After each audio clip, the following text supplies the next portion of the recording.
returns! Good morning, bravest of Helldivers. Today's intro was Storm of Steel, part of a pack of several uploads by the legendary Rogan Ravenheart that hit the airwaves just last night. Truly a return to form for the Liberation Fleet's greatest soundsmith. As for what's going on with me, well, I'm still a little emotionally worn out, but I did need that rest very badly. When I sat down one day a couple of weeks ago to hammer out a script and realized a good 20 minutes later that I was still staring at a blank page, I knew that I was more cooked than a Voltless who just smacked Lady Electo in the back of the head. I'm hoping that I am well rested and recovered enough to continue on with my work because I really do love doing this and I have great passion for the realms of broadcast and radio play. That being said, let's dive headlong into Galactic Warfront news today. I gotta say, Helldivers, up until recently, I had never witnessed a double gambit succeed, much less two inside of a single major order. The gambits at Akamar 4 and 4 Rock were amazing to watch, and I am very proud of you. That wasn't a battle against the Terminids. That was a week-long session of you slapping them around like a piñata on the Day of the Dead. Did you guys even break a sweat? Yeah, I didn't think so. Though, just as soon as we get rid of the last batch of tyrannical tater tots, there's a new heir to the throat of beatings. The Illuminate have ventured far outside of their usual hunting grounds and are going after the planets most directly responsible for managing the Meridia situation. That being Fenrir III and Pandion V, with Turing occasionally guest starring. Nearest that I can tell, the Illuminate are using some sort of cloaking technology where they are, quite literally, wrapping their void ships in the fabric of space and emerging directly from the Meridia wormhole in order to reach their AOs, which is a situation most troubling because we can't stop them from doing that.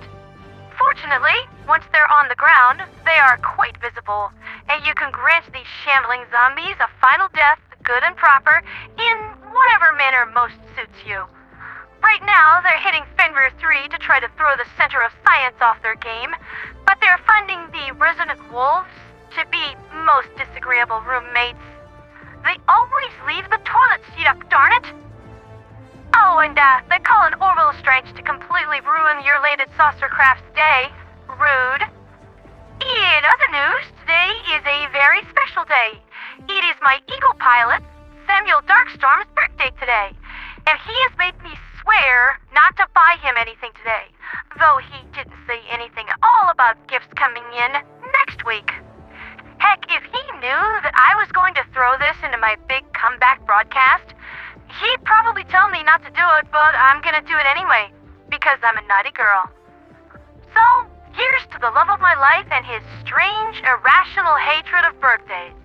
I'm happy that he was born and that he is part of my life, because that's what birthdays mean to me. Now, I'm a little behind on things, but I am trying laboriously to catch up. That being said, the Weekly Raven, everyone. It opens with a quick recap of the recently passed major order, where the Terminid Swarm was beaten to the point that they're filing assault battery charges against Super Earth. Trust me, a core-related restraining order would make us both happy, Bucky. Please stay on your side of the fence and keep your dogs from pooping on our lawns. Meridia is currently running on fumes of dark energy and is slowed to a crawl.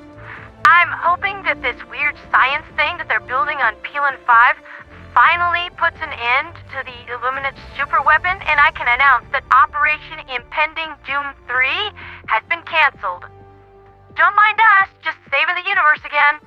The second page goes into the double gambit of 4 Rock and Akamar 4?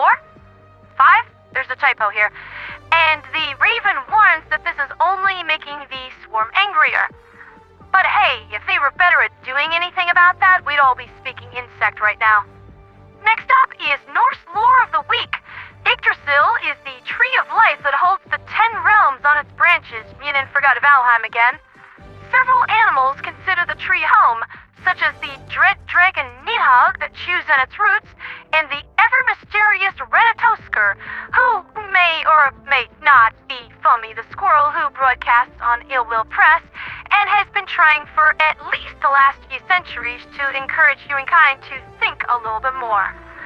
There's a link in the description below so you can learn more about what the cinnamon-toast flux capacitor I'm actually talking about here. The concept of Yggdrasil was allegedly brought about from primitive humankind seeing our galaxy at night from the surface of Super Earth, but maybe this is me being astonishingly blonde, but when I look at this shape in sight, I don't see a tree. I see clouds. Yeah, I don't know. The next page covers the history of William, Duke of Normandy, who apparently had some beef with Harold Godwinson. I must confess, I don't know much about this era of history, but I do enjoy some good grade A medieval violence, such as William's method of dealing with his rival by shooting him in the eye with an arrow. Ouchie. Talk about a piercing point of view.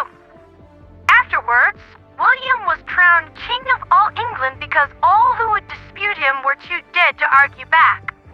There was a bit of an agricultural and grammatical revolution during his rule, transitioning from Old English to Middle English, a vital stepping stone on the path towards Super English, which I am incredibly fluent in. William's blood is still present in the royal family of England, with his last known direct descendant being Queen Elizabeth II, who I understand was a very nice lady and a good ruler for the island. It's real shameable what happened to England and Ireland in the history of Super Earth. I mean, I'm not sure exactly what happened to turn them into wasteland exclusion zones, and everyone I asked about it simply says we don't talk about that. But nobody lives there now. I'm hoping that we can get that reminder of the excesses and wastes of war cleaned up someday. For as much as I joke about violence and war on the show, the truth is that I hold these concepts in a very negative light. War is the ultimate example of the broken window fallacy, and the only ones who profit off of it are the guys making the windows. We have always been told to beware the military-industrial complex, but an awful lot of the time, the enemies of Super Earth don't give us a choice. We either fight them, or they are definitely going to kill us all. Call me crazy, but I don't think the mainframe is open to a diplomatic solution, and the squids know better than to try to talk to us. But that's been Liberty's Latest with me, Pandera the Radio Angel.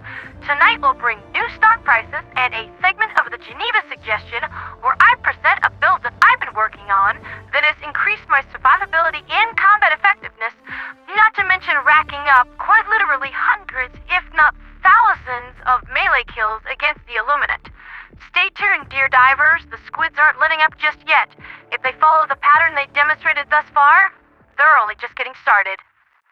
For liberty, for freedom, for democracy, and for the angelic rebellion. Viva la Revolution Angelique!